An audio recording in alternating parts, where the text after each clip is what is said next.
di kelompok sebagai ketua kelompok tani. Kebetulan untuk di Kapoktan, alhamdulillah kawan-kawan menurut saya di gabungan kelompok tani dari 2008 sampai sekarang. Boleh tahu Pak udah berapa lama menjadi ketua kelompok tani? Nah, kalau sebenarnya secara ADART itu kan 5 tahun sekali kami ada pergantian pembaruan pengurus. Cuman alhamdulillah dari 2 kali pembaruan kawan-kawan masih mempercayai saya di depan. Pertama apa ya bukan nggak tahu kalau di mata mereka apa kelebihan saya nggak tahu. Yang jelas berdasarkan kenyataan untuk ADM kita kan sangat lemah. Ya hampir berusia semua. Jadi untuk regenerasi pemudanya kan sangat sulit. Jadi mereka masih mempercayai saya di dua periode. Kalau berdirinya sendiri kelompok Finiti Divisi 2007. Cuman kalau dibilang aktif nyenian dari 2010. 2007 sampai 2010 3 tahun itu masih berat melangkah. Nah dari aktif nian itu sejak 2010 itu ada sinergi dengan kami di Kabupaten mendapatkan dana bantuan PUAP. Dana bantuan berupa apa? Itu dana nominal dana 100 juta. Itu program PUAP, program usaha agribisnis petani. Jadi dengan dana 100 juta diharapkan itu memang hibah bersyarat, hibahnya dikasih sama Kementan, kemudian syaratnya kembangkan. Cara mengembangkan bagaimana? Misalkan untuk membantu para petani di anggota. Kalaupun kita biaya tanam cabai 1 hektar 60 juta global dari benih sampai mulai panen di kisaran 60 juta 1 hektarnya. Nah itu paling kita bisa bantu ke petani paling 5 juta atau 3 juta untuk stimulan untuk membeli pupuk atau bibit. Itu dari pemerintah gitu Pak? Betul, itu program itu 2008 mulai kami masuk di program kedua tahun kedua 2009. Dana kami terima akhir 2009, kami cairkan awal 2010. Proses di lapangan dengan aturan 8 item yang ada yang kami buat di Kapoktan. Alhamdulillah dana berkembang dari 100 juta nominal, dana gulir sampai 2015 kami sudah 1,6 M. Untuk bersihnya kisaran 700-an. Itu dana di gabungan kelompok tani. Jadi kalaupun dibilang berhasil, yo itu bukan saya pribadi. Kami ada 6 pengurus. Jadi di Kapoktan ada 6 pengurus, yang 3 itu di ketua sekretaris bendahara Kapoktan, yang 3-nya lagi di ini LKMA. Jadi lembaga keuangan mikro agribisnis. Jadi satu Kapoktan ada dua apa ya? Bahasanya kalau di organisasi itu 2 kelompok kerja tetapi satu ruangan kan gitu. Iya. Jadi LKMA masih di bawah Kapoktan tetapi pengurusnya sendiri. Yang ngurusin keuangan, kemudian kami di Kapoktannya itu ngurusin keanggotaan kan gitu. Jadi masalah keuangan LKMA yang ngurus, walaupun faktanya di lapangan untuk kita ngantar ya serempak lah sama-sama gitu. Alhamdulillah makanya itu langsung berkembang kali gitu. Nah kebetulan kenapa dapat berkembang dana tersebut karena situasi mendukung. Lingkup kami di Kasangkuda mayoritas petani kecil numpang tanpa lahan paling banyak 1,5 hektar 1 orang itu sudah banyak nih. Nah kemudian kami lokasi dekat dengan pasar baru Karangbanjar dengan pasar Angso. Jadi banyak di anggota kami yang bertani ala kadarnya, tetapi bahasanya kalau pagi dia pasar subuh. Nah bawa barang dagang dari rumah, dagang sendiri, kadang nyari punya kawan. Dari survei kami, mereka anggota kami yang mayoritas 60% kayak gitu. Makanya kalau dengan modal dikasih stimulan sekitar 2 juta rupiah untuk 1 orang anggota untuk yang berdagang tadi, itu sudah berjalan. Karena apa? Dia tidak beli langsung, modal mulu dulu, besok baru misalkan laku 10.000, nah saya dikasihkan ke kami 8.000, nah 2.000 untuk dia. Nah itu model di sini kami nggak bisa menghindari, tetapi faktanya di lapangan ada hikmahnya. Hikmahnya ke kami untuk mengembangkan bahasa kami di Kapukan ada 2 macam, on farm sama off farm. Nah di on farmnya itu berjalan normal karena tiap hari mereka pegang duit, angsuran lancar. Jadi kami angsuran tiap bulan sekali. Lain dengan lingkup daerah Bumbehilir yang aktivitas di padi itu paling 3 bulan sekali baru angsur kan gitu. Kami buat 1 bulan sekali untuk angsuran. Kalau yang oven tadi Pak? Kalau opam kan rata-rata ini untuk budidaya. Iya. Nah budidaya. Jadi tetap sama-sama sebulan sekali, tetapi lebih dominan mereka yang mendukung kami berhasil di on farm tadi. Alhamdulillah itu memang ada hikmahnya memang, tapi budaya itu enggak dapat kami sampai hari ini belum bisa merubah itu. Masih tetap seperti itu. Iya. Ya harusnya kan sekitar 50 kilo harga 5.000 kali sekian, jadi ya enggak. Sampai sekarang belum bisa, itu budaya. Kalau yang tadi Pak, walaupun di kondisi pandemi kan Iya.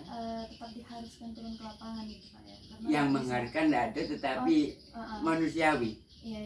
Karena nggak bisa dikontrol. Nah, pertama Jauh-jauh kondisi, nah jadi kami sadar kondisi berbahaya dengan kondisi pandemi saat ini, tetapi sebuah keharusan untuk kami harus aktivitas.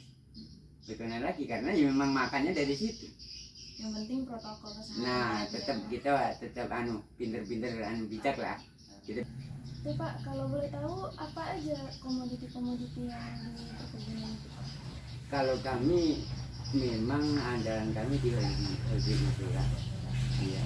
Kalau tanaman pangan, maaf bahasa kami tanaman pangan termasuk jagung yang bahasa kampung kami untuk pakan ayam, jagung biji. Nah, itu memang tidak sanggup. Tidak sanggupnya apa pertama waktunya lama, 4 bulan baru panen jadi duit. Tetapi kalau kita nanam jagung manis misalkan, nah itu 2 bulan kita tanpa modal, istilahnya nanam 2 bulan pembeli datang dewek langsung jadi duit. Jadi rentan waktunya sangat lama untuk jadi duit itu. Terus Pak, bentuk-bentuk penyuluhan dari kelompok tani ini ada nggak perbedaannya di sebelum kondisi pandemi sama di kondisi pandemi atau sama aja gitu? Jelas ada mbak, jelas ada. Oh, Jadi sekedar informasi untuk kelompok kami Bini Biji sudah masuk kelompok Matia. kelompok apa? Matia. Matia. Nah, Matia. Kan kelompok tani ada 3 kriteria. Iya. Pemula, lanjut, Matia. Matia sebenarnya sudah mandiri. Kalau pemula baru muncul, lanjut baru dalam pengembangan. Nah, Matia sudah berdiri. Nah kan itu kriteria itu yang memberikan dari pihak PPL naiknya ke diresmikan dari PPP Kecamatan. Nah kelompok kami alhamdulillah sudah Matia. Nah jadi untuk kondisi saat ini ya pandemi memang sangat berbeda. Terutama gini, biasanya kami sering ada pertemuan rutin, kadang mayoritas di kebun. Nah itu sebulan sekali. Nah kami ada saum. Nah kumpul-kumpul di situ, PPL datang, kita penyuluhan. Nah karena ada pandemi ini, kondisi ini kami memang harus mengikuti kebijakan pemerintah. Pertama itu, kedua ya kita menjaga diri. Terpaksa untuk penyuluhan memang dalam 4-5 bulan ini dapat dibilang di nonaktifkan. Jadi via media sekarang, jadi zaman kita gunakan.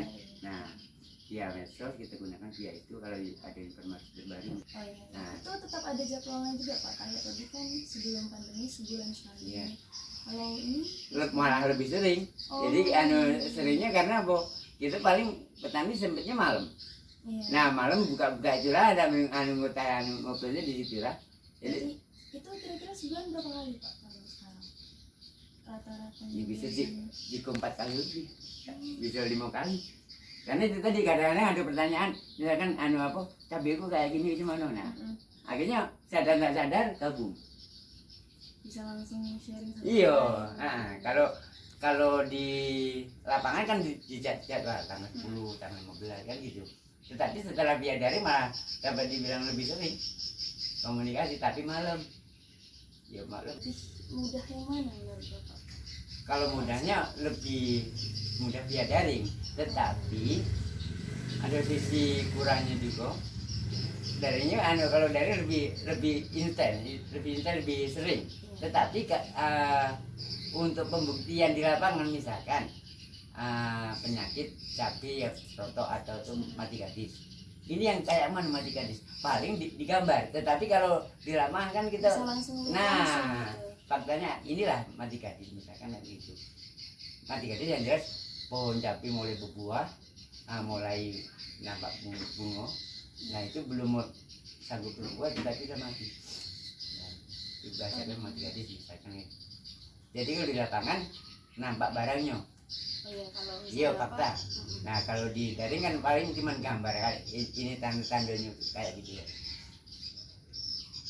Terus Pak pas melaksanakan penyuluhan itu respon para petani bagaimana Pak? Maksudnya mudahkah menerapkan penyuluhan yang diberikan gitu? Nah Ada kendala-kendala? untuk serapan informasi dari pihak penyuluh mungkin kadang dari balai yang datang ya, itu memang kalaupun dibilang 90% sulit, kalau ada kisaran 70% bisa terserap ilmunya dengan petani. Pertama apa? Maaf banget, karena kondisi SDM kami kan petani sekarang kan sudah berusia semua.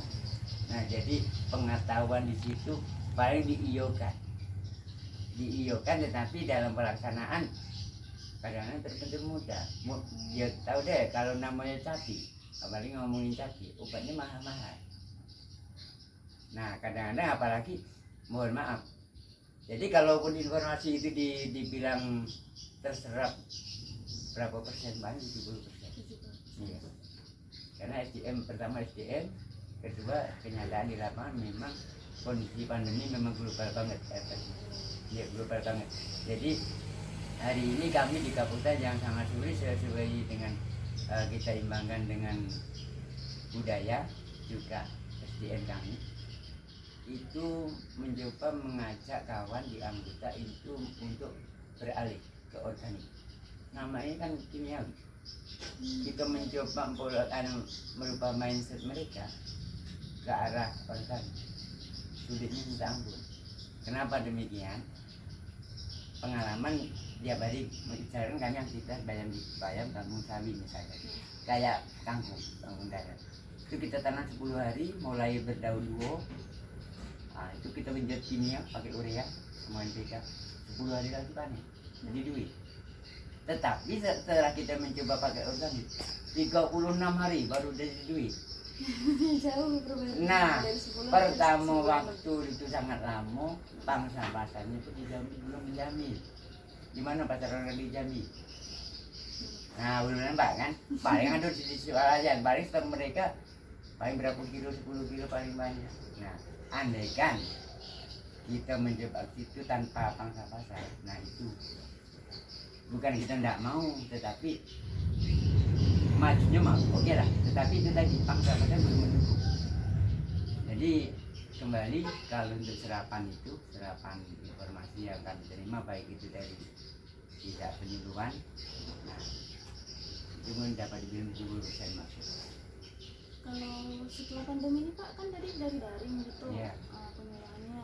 Ya. Terus respon petaninya tadi terhadap penyuluhan tadi gimana Pak ya? Mode daring tadi. Nah itu tadi itu tetap hampir imbang 70%, karena ya alhamdulillah kalau beberapa orang sudah menggunakan media ya. Kalau yang nggak tahu ini apa minta bantuan anaknya.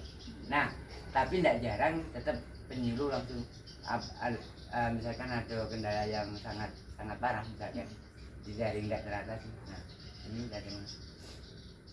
Lebih karena nggak bisa selalu dari media. Iya makanya penyuluh tidak ada masuk, penyuluh ke lokasi. Solusinya kayak gitu, andaikan parah kan. Nah kalaupun masih bisa diatasi dengan informasi di daring, digunakan obat ini, nah, trik seminggu dicoba 2 minggu tidak ada perubahan, nah aman lah. Tetapi kalau tetap parah harus minta kan.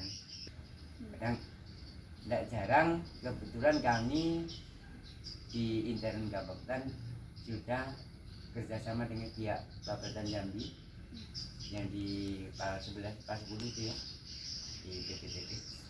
Nah itu kami sudah kerjasama via balai. Jadi kalau di sana Bapeten Jambi itu kan menguasai membawai 6 provinsi dari Aceh, Sumatera Utara, Sumatera Barat, Kepulauan Riau, sama Jambi. Jadi 6 provinsi itu ada pelatihan pusatnya di Bali, Bapeten Jambi. Nah, kami sudah ada bersama dengan beliau, dengan Pak Bapeten. Jadi di sana mungkin ada pelatihan 6 provinsi mengenai teknis untuk praktik di lapangan. Nah, itu seringkali peserta dibawa ke kami untuk nengok langsung di lapangan. Jadi kami dari 2011 sampai sekarang.